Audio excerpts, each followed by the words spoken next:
And it's been hard. There's been times when I've looked at, making the change and wondering, am I just going to blow up the whole thing? We have a really good thing going. Maybe I should just accept that this is where it has to be right now. And that line of thinking is what kept me stagnant for the past 12, 13 years.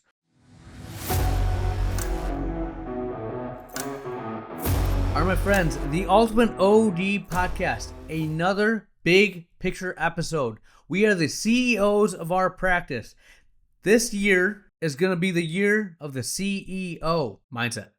You have to think like a CEO. I don't care where you're at in your practice. Let's start thinking this way. I have a great episode for you about scaling your practice. What does that mean and how can you do it now? Closing thought of the episode. This is the Ultimate OD Podcast. Here we go.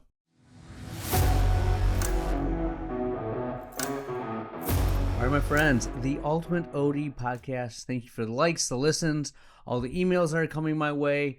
We're ending 2025. I hope you had a great year. If you didn't have a great year, guess what? We got to start over, do it all again. Let's get focused. Last week, we talked a lot about where you should put your time, effort, and energy, where your focus should be. Well, today, we're going to talk more about growth. And one of the things that you hear very often, I talk about a lot, is scaling. I was just on a podcast with Aaron Warner and Brianna Rue, and we talked about the science of scaling. Great book by Benjamin Hardy. I do recommend that you read it. But the thing that I think, and I have thought for a while, was when I hear scaling, I think multiple offices, growing, just a big empire. And as I've learned, studied, and looked into this more and started to scale my office, what I've realized is scaling does not have to be multiple offices. Scaling can be something within what you're currently doing. Scaling is taking something and optimizing it to the maximum ability, making it excellent. And once you make that excellent, you grow it, you keep nurturing it, and then you can have spin-offs, another clinic. You can start other practices that do what you do. But the biggest mistake that I made, and what I hear other people in my mind make when they talk about scaling, is thinking it has to be everything all at once. And that's where I've learned that scaling is just, what do you do really well and how do you do more of it? So that's the key. You have to know what you do really well. If I ask you to close your eyes and take 15 seconds and think about your office, what do you do that's better than everyone else? Or what do you do that you're really stinking good at? Think about it. Everyone says we give great customer service. Do you really give great customer service? Think about the last time a patient came in after buying a pair of glasses and said they want to return them. Or if they show up for an appointment 15 minutes late. Now, think about, do you give great customer service? You might. But that's not a differentiator in my mind. That's something that everyone says, but you're great at myopia management, great at dry eye. You have an amazing optical. Your doctor speaks Spanish in a Spanish-speaking community. I don't know, right? Any of these things can be things that set you apart. But you have to be great at something before you scale or make it bigger or make more of it, because scaling amplifies what you already do. And if you aren't great, what are you amplifying? Okay, so some mistakes that I see, and I've done this. Remember, I started another practice 2015. So I started cold in 2011. 4 years later, started another practice, and I scaled mediocrity. I scaled garbage. It wasn't good. We probably lost money if I think about it. We weren't losing money hand over fist. The primary office was doing great. The new office was just a burden. And that's because I didn't understand what I was doing, and I wasn't doing anything incredibly excellent to scale. But Too many offices will try to scale or get bigger or buy another office acquisition before they really understand what they're good at, before they found a problem that people want solved and they've realized they're very good at solving it, or they are good at doing a process. It's solely dependent on the doctor or a person. It's not repeatable. It's not trainable. It's not packaged up that you can duplicate it. All of the above. And that's what I've talked about this past few months, and what I'm planning on doing in 26 is figuring out what we do really well, coming up with systems that make it repeatable, that I can just plug and play, and making sure the problem that I'm solving is a problem that people deem worthwhile, that they'll pay for. Okay? So the next step is, what are you going to scale? Let's go through a checklist of things that you have to kind of go through your head, ask yourself, and see if you have something worth scaling. If you can't answer these things clearly and concisely, that's fine. But that means you have to really take some time and look into what you're doing and find a way to answer these questions. So number one, do you have value? Right? Do you know who your customer is? Who you're targeting? Their demographics, where they're found, what they're looking for, and clearly define that. Do you know the problem that you're solving? Again, I've talked about the avatar that I'm targeting for Rejuvenation Dry Eye Center, RDEC. As I've gotten better at what I've done, added my associate who is amazing as well, we've expanded our avatar. We've realized the problem that we're solving is bigger than what I initially thought. That's a great thing to run into. There's more fish in the pond. I had a very unique defined niche, and because we've worked through this over the past year with intent, with purpose, the pool's gotten bigger and we're getting better at it. Do you know what the patient values, what the consumer values? So if you're doing myopia management, are you trying to please the kid or the parent? If you're selling glasses, what is it that they really want? Designer frame, a lot of variety, or affordable budget? Do they care about the lenses? What are you solving? And when does the patient say, this is why I come to see you? This is why I'm going to tell my friends about your office, about your business? Can you answer that? Do you know when that moment happens? In dry eye, it's really kind of clear for us. They have uncomfortable, poor vision. When they're done with our treatment or throughout the process, how they feel improves. Clinical results improve. So we're defining that. There's a moment when they're like, this was worth it. I'm glad I paid for this service. Can you answer that for what you're trying to scale? Okay? And are there alternatives to what you're doing? Are they just as good? You need to know the whole scope of what you're trying to do. Not only what are you doing, what's the competition doing? In the sense of, are you solving a need that is relevant? You can do it very well. Is there another alternative that's 80% as good as what you do, but it's half the cost? Not saying that because that exists, you can't scale what you're doing, because if you're excellent, if you're great at what you do, people will pay. But you just have to be aware of that. You don't want to go in and put all this money into another practice only to figure this out after the fact. So what is it that you're doing that gives value? Okay? Is there demand for your value proposition? Huge question. I was going to try and be a scleral lens expert. Scleral lenses have high revenue. They do amazing things for patients. Give them sight that they never had.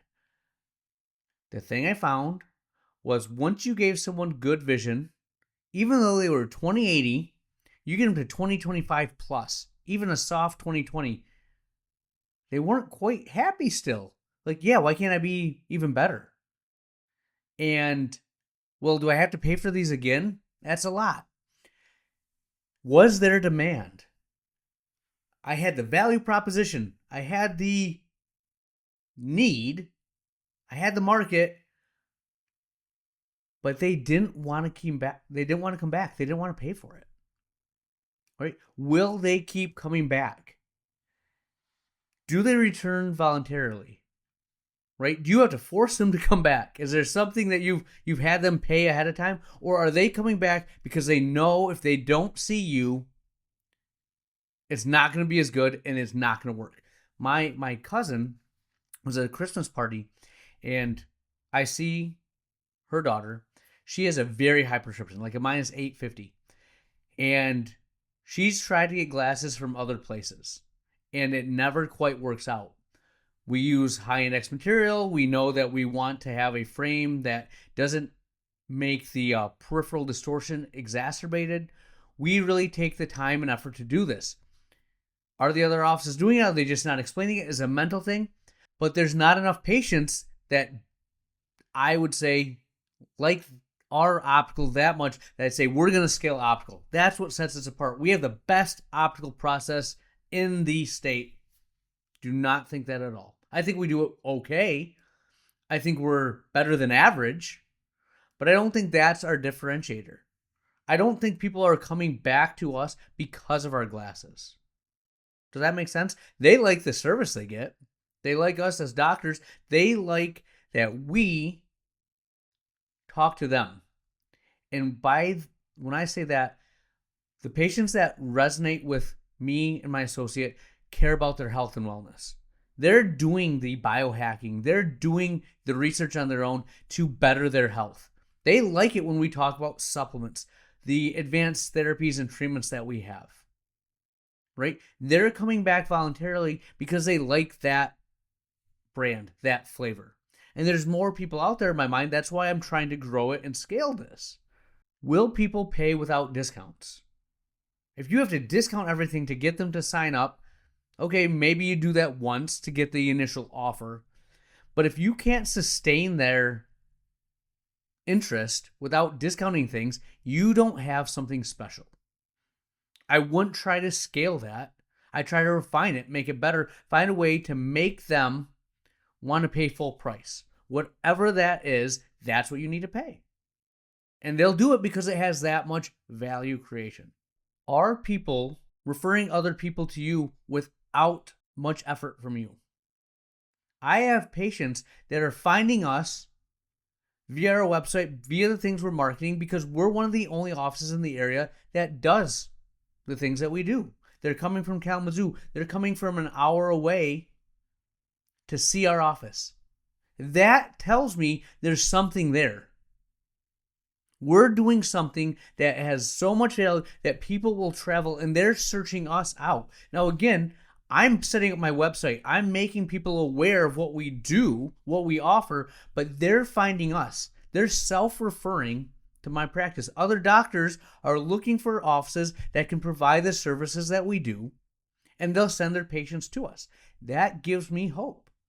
There's a demand for what we are building. And then even throughout that process, I see a ton of patients throughout the day, throughout the week. Not every patient is my ideal RDEC patient, but there are a select few that are perfect and prime. I'm like, they are exactly what we are talking about. They are the patient that if I could create an avatar, this is it. If you have never said that for whatever you're trying to scale, for your office, for your optical, myopia, sclerals, I need you to take a step back and really refine what you're doing. You should have a product market fit. There's a group of people that are exactly what you're looking for. If everything's slightly off, not quite perfect, you have to refine a little bit, and that's fine. That's how you get ready to scale. You don't just go and start that other office. This is what we're talking about. Being the CEO of your practice, you have to think things through. These are the questions you need to ask yourself. So you have value, you have demand. What are the next steps? And this is where I'm at right now in my journey. Okay? I know there's demand, I know I have value, but I can't just give someone a playbook. I have a new associate coming on again in June. I don't have a playbook yet where I can give them and they can make it happen. I can't hire a person off the street and get them into our process. I'm still the bottleneck, the gatekeeper, the person that has to train them. But through that, I'm going to create systems over the next year. That's one of my 2026 goals, is to systematize every step of the process. Now, this doesn't mean I'm going to be granular with every single thing initially. I'm going to identify the key points in the journey and make a checklist. They make an appointment. What's the checklist? They get a workup. What's the checklist? They get an exam. Checklist. And then after I have a checklist for every single thing, then we'll refine it. We'll get nuanced. But the key is to make this documented, trainable, predictable, and repeatable. You don't want to go into another office and try to scale it, try to duplicate what we've done, and not have these things written down and documented. Trust me, I've done this. And we're struggling to make an appointment. If I wasn't there, everything collapsed. So like I said, you don't have to have a bunch of different offices. What are you doing on a day-to-day basis currently in your clinic? If you took a certain person away, if you took yourself out of the equation, could it run and operate at the highest level? If not, that's step one. Fix that. Then you'll start to see what you do really well, what you get energized by, what people will comment on. I'm surprised you guys do this. That's awesome. I've never experienced this before. That's the key, that you might have something of value. There might be demand for it. But step one is you have to systematize everything. I wrote an article and review of Optometric Business about this. I wish I would have done this from the outset. Granted, I'm 14 years in and now I'm doing it. When I talk to a new practice owner, someone that's starting cold, set up systems. Make sure that everything you do is repeatable. It's documented. The bigger you get, the more complex the beast, the harder it is to do this. I think it's going to take an entire year for us to get this to about 80% of what I feel it needs to be. I'm accepting that 80% will be good enough, but once you do that, you continue to refine the process, make it better. But you have to figure out what the process is first. If you're just going in blind every single day and going on feel, doing what feels good, you don't have a scalable business. You might have a great business in the present. You might be killing numbers. But you have to think beyond that if you want to be the CEO. If you want to grow an actual business, not an amazing job. There's a difference. And the last part about that, and this is what I alluded to just a second ago, is what is your floor? When you go to set a big impossible goal, your BHAG, something very far into the future, it doesn't have to be far in the future, just a really big accomplishment that you're going to go after, you will raise your floor. What you used to accept as your minimum has to go up if you want to do something bigger than you've ever done before. Period. So you have to figure out what your standard of care is. What is your minimum acceptable product that you will allow to happen? I have had, we moved into the office in October of 2024. My new office, 3,500 square feet. Remember, we doubled my staff. I added an associate. 4 of the 9 are back for year 2 because I raised my floor. I changed the standard. And again, this is not easy.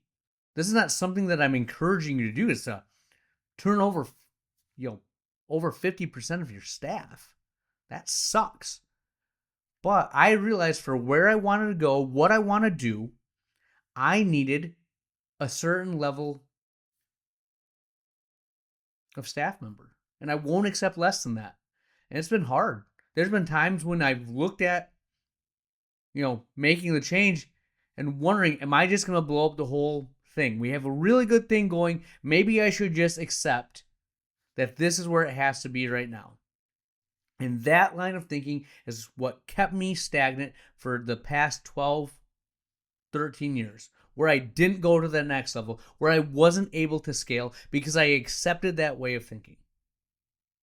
It's a mindset shift, and you have to be willing to make that, to go after what you want to do, to get where you want to go, to do things that you've never done before. You can't keep doing what got you here. And that's a hard pill to swallow. But those are the things that I've been wrestling with, that I've really been thinking about when I set my 2026 goals. I have a timeline now. I have a purpose for what I want to do. And I'm trying to share this with you because, like I said, I made these mistakes. I didn't think about my business in this way, and it hindered growth. This is how I think about everything now. This is my mindset, and it's more fun. I've seen the most growth I've had ever. It's with a purpose. It's with intention. This is what scaling is in my mind. Now, again, you can take what I say and duplicate it or do the complete opposite. I'll be a great example or a horrible warning. But this is how I'm approaching 2026. And I'll tell you this right now. Year over year, I'm up 30%. I hope I can say that again in a year. That's my intent and purpose. And I'm putting that out there merely because what I'm telling you to do is not easy. It's not the easy path. It's the path I think we need to walk down if we want to get. It's the path I have to walk down to get to where I want to go. You might be in a different place. If you're just starting out, systems. But if you've been in practice for more than 3 years and you haven't figured out what sets you apart, you need to think that through. Product market fit. Do you have a secret sauce? Is it repeatable? Just things that I've been thinking about that I want you to think about. We'll have more for you next week. Where has the time gone? We are to the closing thought of the episode, and I'll leave you with this. Reading a book right now, The Infinite Game by Simon Sinek, and it talks about the difference between a finite game and an infinite game. We'll get into those details later. Read the book, look at the synopsis. But the thing I took away from that goes hand in hand with what this episode is about, is that you want to be better, not the best. And the reason for that is better is ongoing. Better is what you're constantly pursuing. That's infinite. You can always be improving, always be getting better. When you say you're the best, that is not final, that's not permanent, but we treat it like it's the end goal. We're the best, period. It's not a permanent state. You have to keep getting better.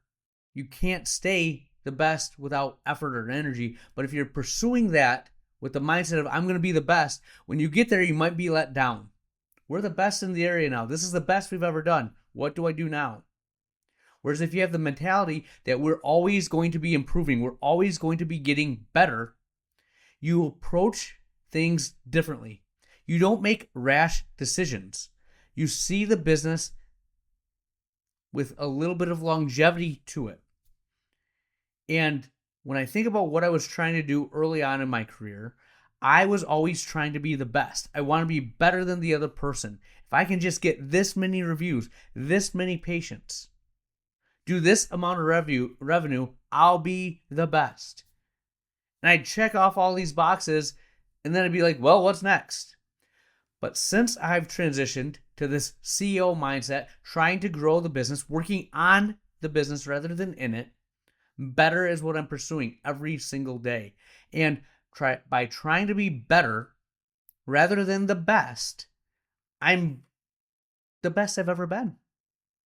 kind of a conundrum right there, a paradox, if you will. But it's a mindset shift. I'm not competing against anyone else. I'm just trying to get better. It takes a little bit of pressure off. It's more down the road thinking, but it's very distinct in how I approach things. If I wanted to be the best, I would make decisions that would impact us immediately. And although it might give a slight bump early on, it might not be best for where I want to be in 10 years. So have a mindset for the future, but think about scaling your practice and just try to get better. That's what I have for you. Dr. Lilly out.